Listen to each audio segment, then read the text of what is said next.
Welcome to Behind the Screens, a podcast where we talk to industry experts and the people who make Universal Screens a leader in the world of motorized retractable screens. All right, welcome back to Behind the Screens with Universal Screens.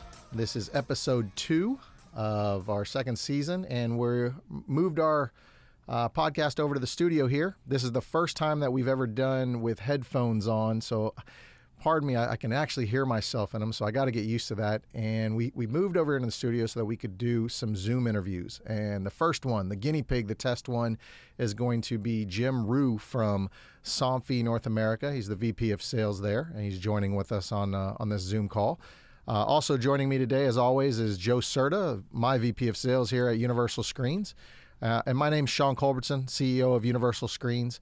And in these podcasts, what we like to do is we like to talk to our customers, some of our vendors, and different industry partners to just get a better feel for the industry and how things are going.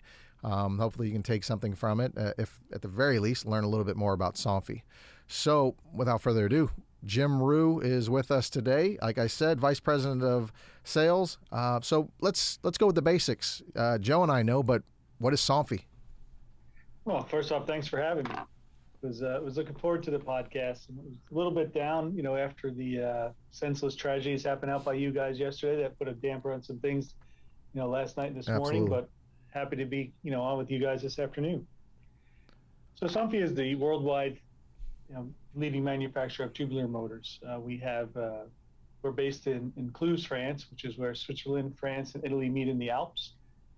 They've been around for more than 50 years, and we have about 80 subsidiaries worldwide. I am in New Jersey at the moment at our North American headquarters in Dayton, New Jersey. We also have distribution centers in Boynton Beach, Florida, Irvine, California, which is Orange County, and Mississauga, which is the Toronto region of Canada. So that encompasses the North American subsidiary. Okay.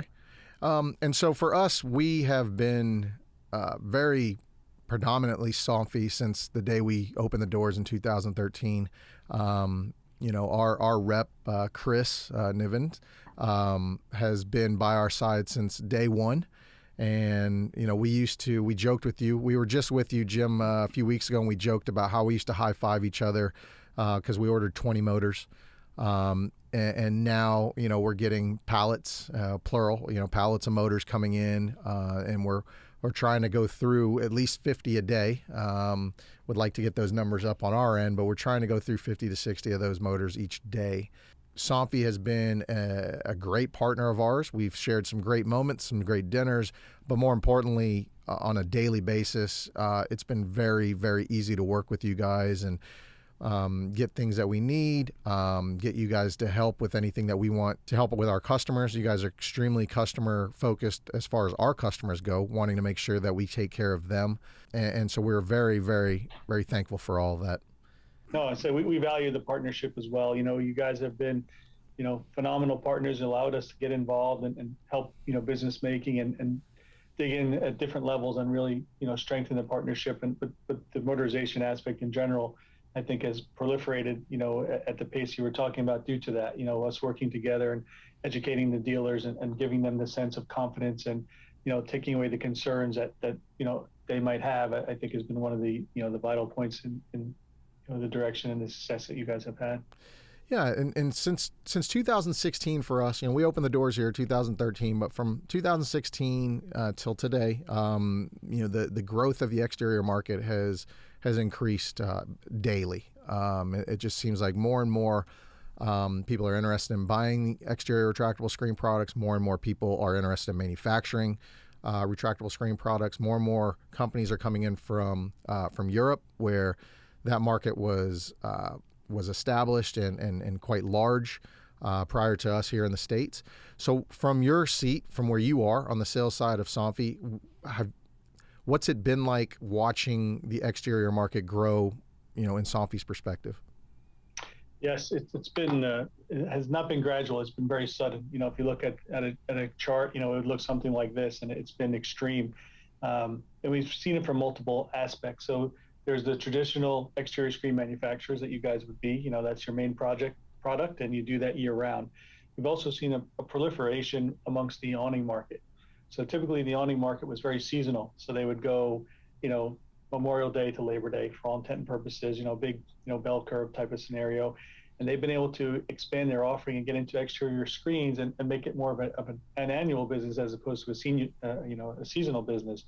So there's been a lot of, drivers to make the growth and the exceedingly high market growth, be what it is. So it's a combination of multiple aspects. And I think, the trend was also helped by COVID. It's people invested in their homes. People are stuck in their homes, for lack of a better term. And, they didn't want to have the same old scenario. They wanted to refresh. They wanted to update. They wanted to upgrade. And, we've seen a significant, rapid trend towards the outdoor living experience, using your existing situation, getting outside, breathe the fresh air and enjoy the, Mother Nature and all of that. So, the cumulative effect of that has been, an impressive growth trend in the last 3 to 4 years. Yeah. And you mentioned COVID and on the retail side, that's great. Everything, people are wanting to do exactly what you just said and update their home and do this. But on the other side is, you guys are having to deal with the logistics of getting this product here, getting it to our shores and making sure that supply chain issues are, you cross those hurdles. And, I'm sure that cannot be easy, dealing with the numerous SKUs that you have and the amount of supply chain roadblocks that you've had to overcome over the past 2 years. Yes, it's been unprecedented. I've been with Somfy for more than 30 years, and never in my tenure or my career, or anyone's career for that matter that I've spoken to, have they seen a market volatility the way we have now. Costs for transport has grown, substantially, 4 times, 5 times X of where it was in 2019, 2020. But, fuel surcharges and product availability and component shortages has just been, one thing on top of another. Now we're able to leverage, the pure reach of Somfy in the sense that we have, multiple manufacturing facilities throughout the world. So, we don't have the constraint of being stuck in one country or one place. We have, 13 places throughout the world that we're manufacturing from. And we're trying to leverage that, whether it's the impact of tariffs coming from, your Asian and American, discussions that are having the tariffs imposed, with the sanctions and everything like that, or component shortages in one area of the world, trying to source them in different locations, and really trying to leverage the power and the reach of Somfy to do that. But it's certainly difficult. And then even domestically, the ports, it's one thing, when the cost increased 4 and 5 times, but then when you get to the port and your vessel number 130, it's really crazy, and shortages of labor, and okay, so now you get from the 130 to into the port, and now they have to unload it. It's been really, really crazy. Go ahead. Sorry. No, go ahead. Go ahead. We used to be able to tell within a couple of days when a delivery would occur. So we knew if it left our facility, whichever one, whether it was in France or Africa or Asia or Germany, wherever it was leaving from, we could get, within 2 or 3 days of when it would be delivered to our location. And the days of that are gone. So it leads to a much more difficult, customer service aspect of our business, where, we're not trying to give bad information. We're trying to give any information, but it's not necessarily accurate because, we might have 30 containers in the docks and number 27 comes in before number 2. There's just no rhyme or reason to it. And, they're rerouting between the West Coast and the East Coast. And, it's just been very, very difficult to manage and hard to deliver at a high customer service level throughout these issues. Well, it's a new normal and it's difficult every day. Does it seem like maybe it is getting a little easier, or maybe you guys are you've learned how to deal with it a little bit better, but does it seem like there's an easier path going forward than say the past 2 years? I would hope so. I think to your point, there is definitely a new normal. You know what I mean? It's not a matter of, things are going to click, on a consistent basis. I don't think we're there yet. I think we're probably 6 to 12 months away from having a new normal that we can, be reliant upon. But I think it is getting a little bit better. I think some of the shortages on the components are improving, or the lead times are reducing. It's certainly not where it was, and we're not at a surplus yet. But I think that we're able to manage it a little bit better. The multiple sources and some different qualification processes we've gone through have been able to expand some of the, suppliers that we work with and eliminated some of the, the back orders that way. But it's unfortunately we're not caught up, and it's not something that we see. We don't have an optimistic view for the remainder of 2022 on that. Gotcha. So I kind of skipped over it, but Jim, so you're the VP of sales at North America, Somfy North America. What does your role entail here for Somfy in North America? What are your expectations put upon you? Yes. So we, it's traditional in the sense that we have, internal budgets and objectives that we want to hit, and product launches and, transitions and new market, stretching, expanding, all of that. The responsibilities that I have are multiple fold in the sense that we have the traditional, regional sales managers. So we have the Chris Niven, who you mentioned earlier. He's one of our veteran guys, does a great job for us. So he has a territory manager that he reports to. So I have 3 territory managers in North America. One's based in Mississauga, one's based in Orange County, and one's based in New Jersey, that manage the regional sales managers. Additionally, we have some enhancements to our sales team, and we have an inside sales team. So they have multiple facets. There's 4 aspects of our inside sales teams. There's traditional selling. So they're doing, on the phones, pounding, the phones, reaching out, supporting customers. We have a lead management program that we put together. We have, a team of people in the inside sales team that manage solely lead management to create opportunities for business and really facilitate, the business aspect of Somfy. We have the expert program, which is our dealer program, like a frequent flyer program, if you will. It's the creme de la creme of dealers, and you're familiar with that, Shawn, as well. Yep. But that's all managed through inside sales. And then we have a new program that we're currently in development with for service. So that's one of the things that, again, evolved rapidly through COVID, was the service aspect. We had, such an influx of calls. If we were averaging, 3 a week pre-COVID, it went to about 300 a week during COVID, something exponentially like that. And it's a glaring, weakness in the offering. So we're working on putting together a service program. We're starting something, regionally here for a beta test, and we're going to try, to validate the expansion or expandability of that. So that's all managed through the inside sales, and that's part of my responsibility as the VP of sales for the professional channel. Gotcha. So with the exterior market growing, and we specifically want to talk about exterior products since that's what we sell, what's Somfy got coming? What's new? Any changes to the motors? The motors that we use, we use the Maestria, which I'm really not sure if that's the correct pronunciation. Maestra. Yeah. We call it Maestria, but depending on who you speak to, with different accents, it gets stretched all different ways. Not to mention the Texas accent. I was talking about international accents, but the Texas accent could certainly change the name as well. But we refer to it as Maestria here. Yeah, so we use that one as well as the Altus. On the Altus, we put the clutch we attach to. So those are the 2 motors that we use. Anything on the horizon that we should be looking forward to, that our customers should be looking forward to through Somfy? Yeah, so one of the downside, where we benefited from COVID in the sense that business spiked and everything else, but one of the downsides to COVID, besides the obvious, the effects of COVID and everything else, were put a hindrance on our innovation and put a kind of a delay in some of our product launches. So we're very excited. We are planning on launching the exterior range of Zigbee, 2-way radio protocol to create mesh networks and allow, to capitalize on the IoT aspect. So we will be launching that, but we're a little bit delayed. So instead of having that for 23, it's going to be a 24 launch. But that's something that we're very, very much looking forward to. It's going to, change the market, expand on it, and allow for a much broader range of additional accessories to, to be part of our ecosystem, if you will. So, as of, the products you mentioned, the Maestria and the Altus are RTS, which is an acronym. Somfy is known for its acronym. Somfy is an acronym, but it's French, and I don't translate it very well. But the acronym RTS is Radio Technology Somfy. So it's a proprietary 1-way radio protocol.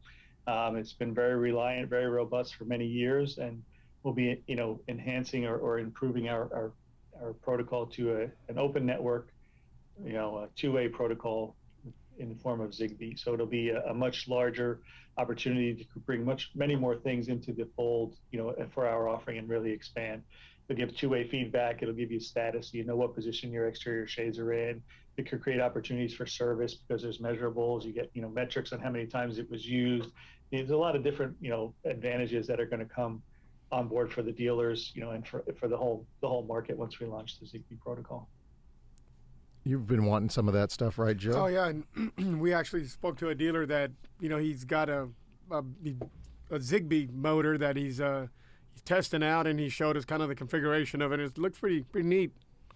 Yeah, it's going to be exciting, and it's going to give a lot of different things. We'll have a ServiGo program solely for service. You can schedule maintenance calls, you can know the usage, be able to, if it's, a battery powered program, you'll be able to know the battery level. There's just so many benefits to getting, and expanding into the two-way, and that's just internally, and then tying it into, thermostats or lighting or whatever else, that is native Zigbee, just creates a much more, enhanced user experience. You mentioned COVID and how things had to change. I want to go back to that for a little bit. And, you guys, I know Chris, we were no longer getting visits to the office because of protocol through Somfy. Completely understandable. And, we didn't need him to be there. We could handle everything on the phone. But once the doors opened up and he was able to travel, it's always good to see people face to face. But how did that, the big time, I know we're still in this, but how did the heavy time of the pandemic change how Somfy interfaced with their customers on a daily basis? I know you mentioned the service department and that, but I'm more speaking of your territory reps and their interaction with their customers.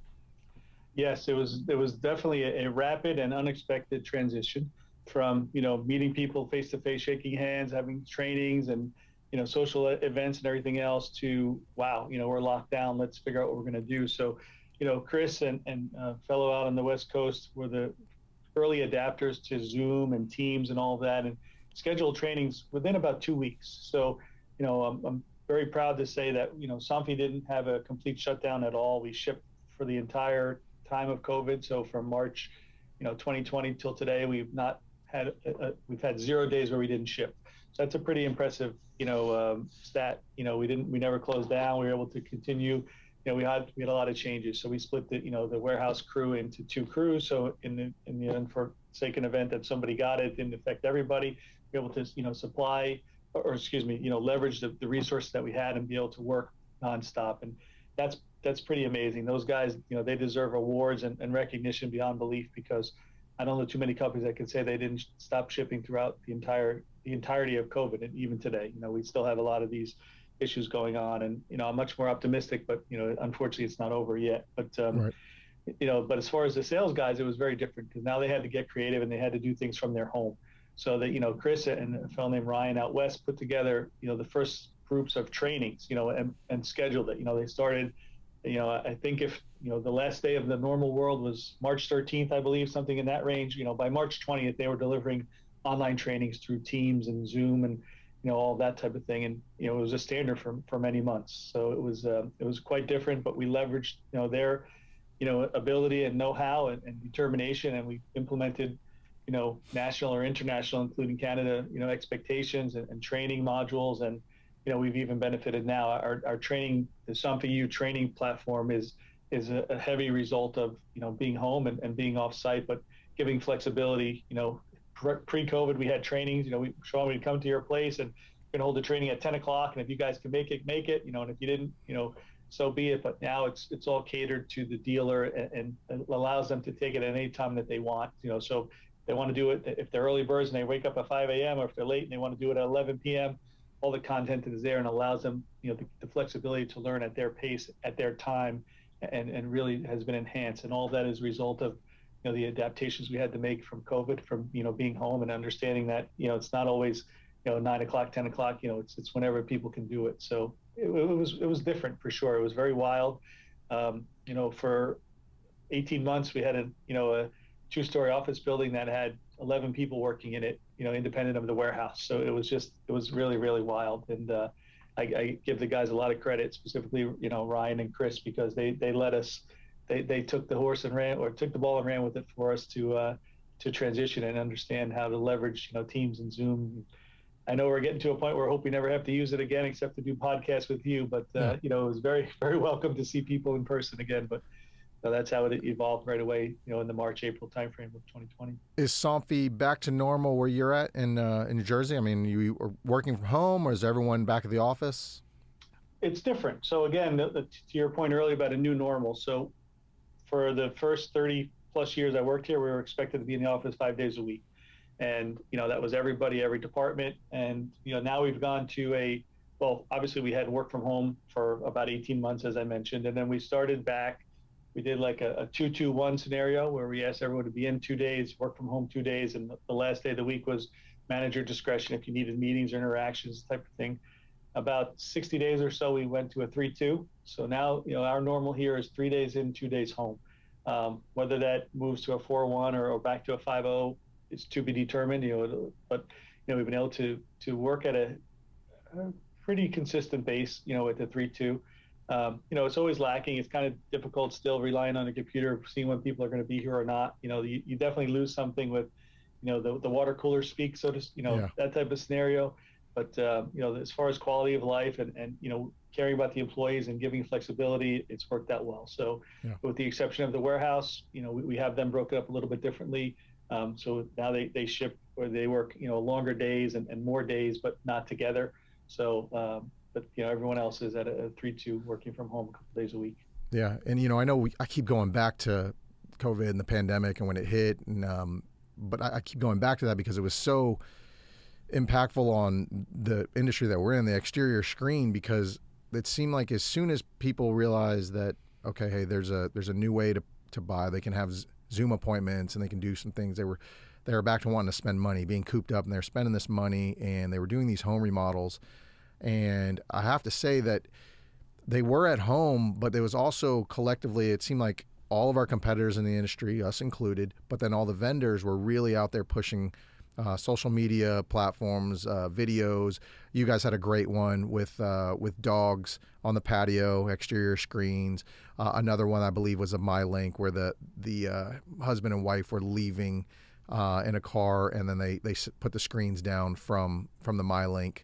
But all of that seemed like it was the perfect storm of, okay, now we've got a captured audience that is at home, scrolling their phones more often, and now they're being hit with these ads, whether it be from us, our competitors, Somfy, maybe some of your competitors, for that exterior product. And then the next thing you know, it's just like you mentioned the graph earlier, it's just pointed straight up. Yes. And the selling process, I think we were optimized with that for exterior products as well, right?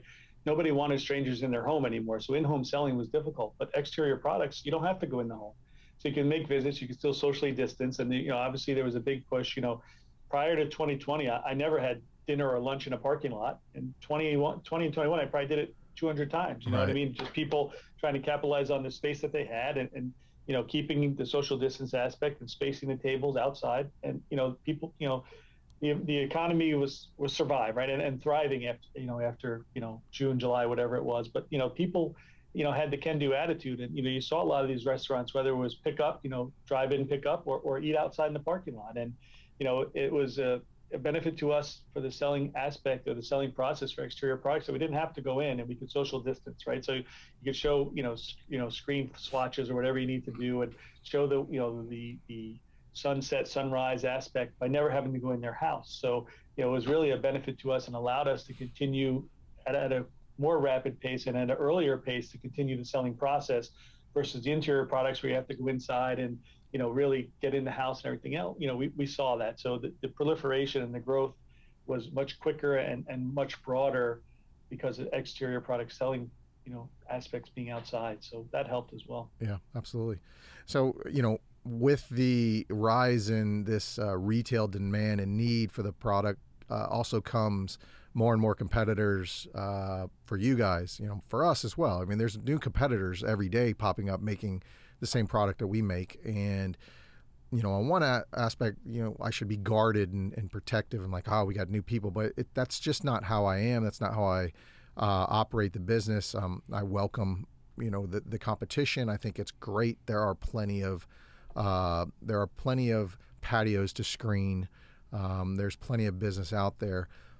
But for you guys, since this is a podcast geared towards interviewing you on the Somfy side, you guys have a lot of competitors coming here. I know I had a meeting this morning and there were two of your competitors' motors on my table, unsolicited, we didn't ask for them. They just showed up, and they're both tubular motors. What sets Somfy apart in North America from these other companies that are trying to solicit not only myself but all of my competitors' business? Yes, I mean, America is such an economy, right? And predominantly our products are coming from Europe and Asia, end products included. So, our proximity is very strong. Our field presence, having, 30 people, foot soldiers out there, in the field, as well as the support staff we have here and the locations we have here, certainly sets us apart. To your earlier point, I think it's great. It's going to help, educate the consumer and create an awareness for products that, we really don't have a significant awareness for. If you look at the shutter market and the awning market, which is predominant two markets in Europe, the market penetration is 80 and 90%. If you look at it, the same two markets and add interior screens in the U.S. are in, high singles or low double digit penetration. So, the sky's the limit. The opportunity is there. I welcome competition as well. We have a product that stands on its own, and we've been around, the longest. We didn't, just pop up for COVID or, during COVID or something else. And, we have a reputable product that stands on its own, and we continue to proliferate markets, to promote markets growth. And I think that that's the key. To your point, a guy that shows up tomorrow and trying to sell exterior screens against you, he's at a competitive disadvantage. You have the history, you have the quality, you have a reputation, you've been delivering this product, you've forgotten more than some of these guys will ever know. And it's a similar thing. We have, the market knowledge and, the average tenure and experience of our sales force is proven. And, to your point, competition is good. It keeps us sharp. It makes us move faster perhaps, or enhance our products. But we're very confident in our position and very confident the way that, we go to market and grow markets that, we're going to maintain our position. Gotcha. So are you guys back to doing trade shows? I know you guys had tapped the brakes, as many companies did because of the COVID protocols, but are you guys back out on the trade show floor? Yes, we are. So we had committed to a couple at the end of last year that unfortunately were canceled late, at the end of 21. We did, the first was an interior show in Florida, I want to say April timeframe. It was very well attended. We also are committed to the IFAI and to CEDIA for 2022. So yes, we are back at it. Again, different approach, not necessarily, looking for quantity. We're looking more at quality. So we're going about the messaging a little bit different and focusing on the opportunities that we have. But yes, we are back and we are excited, to see people. It was a very positive vibe, at the show in April. People were just so happy to get out and have, personal contact and, see people for the first time in a long time. The effects of that, have been significant. That leads to some negativity perhaps, or, some pessimism on our part as far as, how the season's going to go and how, the rest of the year is going to go. But I think it's going to, overall, it'll be a plus because, our base will be different and be, increased. But, I've been traveling, for the last 6 months, and the airports, the sign of the times are, there's no parking at the airports. The security lines are hours again, so people are really excited to get out. And I don't necessarily think that the focus is going to be, on their home and their experience anymore. They're going to have that, they're going to leverage that income or that money that they have to go on vacations and to get out because they've been, shacked up for so long and locked into their homes for so long that people are really excited to get back out. And they felt they missed it for a couple of years. So that could equate to some, some difficulties for us, maintaining the pace and the growth that we've had for the previous couple of years. Well, with you back to flying, I want to give you some advice. If you fly out of Newark, you need to be careful because there's ex-NFL players beating up people. Yes, the employees of United. Yeah, yes, so just be careful because that guy looked like he wanted no part of that employee. Did you see that video? I haven't seen the video. I read the article today. Yeah. Go ahead and look for the video. Yeah, the employee is definitely in the wrong, but this ex-NFL player took care of it pretty quickly. So. But so just watch yourself. That's a group of people you shouldn't typically mess with. Yeah. Maybe a couple of kickers or punters, but even some of them, I wouldn't mess with those guys either. Well, I think we will see you guys on the trade show path. IFAI is at October in Charlotte, so we look forward to that. Look forward to connecting with you guys again. This season of this podcast is a little bit different than our first season, and And we're going to do some of these vendor spotlights is what I would use this as. And so it was a pleasure having you on. We definitely enjoy everything about our relationship with Somfy. Certainly enjoy the people as well. That goes a long way with us. We use some other vendors for different things, specifically because of the people. Not necessarily because of the product at all. It's just I like the people, and you guys certainly fall into that boat. We were with you before I knew the people. It was kind of, hey, you're going to make this product, and this is the motor you use. So we did, but it's definitely pleasant to have guys that I consider friends and that I like, and I enjoy every time you come in, even if you have to run off to the airport. Did you make it that day? During dinner? Yep, I made it. The guy, the Uber driver went to the wrong terminal, so it was a little more stressful than we had hoped. But yes, thankfully they had a pre-check line open. And again, as much as I don't like Newark, at least they have a lot of pre-check lines that you can get through. At DFW is one, and it just took a little bit longer. But yes, thankfully I made it home, and very good. I was able to continue to be married, because I think if I would have missed the event the next day, I might have had a problem with that. Yeah. So appreciate your flexibility on that one too. Absolutely, absolutely. So this is Jim Rue, Vice President of Sales, Somfy North America. It was a pleasure having you on, catching us up to speed with what's new for Somfy, as well as what sets Somfy apart from the others, and a little bit more background. So I enjoyed spending this time with you, and we'll talk with you soon. Appreciate the invite, guys. Have a great day. Absolutely. You too, Take care. Bye-bye. Bye.